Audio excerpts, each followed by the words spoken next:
Stan Jabalisco here, right next to my brand new Lopi Berkshire gas burning stove, capable of producing up to 31,000 BTUs per hour of energy. It's not set anywhere near that high right now. It's summer. I'm just running it mainly to make this video. But I am using this now to replace electric space heaters, of which I had probably 3 or 4 or maybe even 5. And believe me, that costs a heck of a lot of money now, and it's going to cost more, because here in the black holes of South Dakota, United States of advertising, we get our electricity from coal.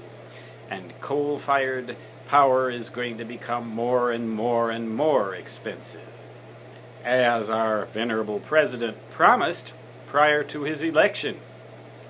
Well, be that as it may, this thing cost me $5,000 to install, but I figure it's going to save me so much in electric bills, because I get cold so easily, that I ought to break even after 2 years. But here are the 4 advantages, as I have enumerated them, of this particular method of getting heat as opposed to electric space heaters. Number 1, it's a lot cheaper, and it's probably going to remain that way for a while. It looks like natural gas supplies are going to be all right, so it looks like we're going to not see a big spike in prices. Of course, that could depend on what happens in Europe, but we shall see. It'll probably still be cheaper no matter what. Number 2, it's a heck of a lot safer. Electric space heaters are dangerous.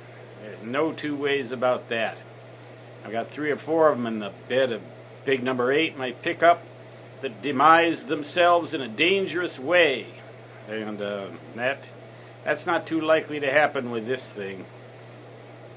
Number 3, it's less polluting indirectly because when you run those electric heaters in this region and use all that electricity comes, as I've said, from coal, and coal has to be burned in order to produce that electricity, and that's a very polluting way to generate electricity. That's why our government is cracking down on that.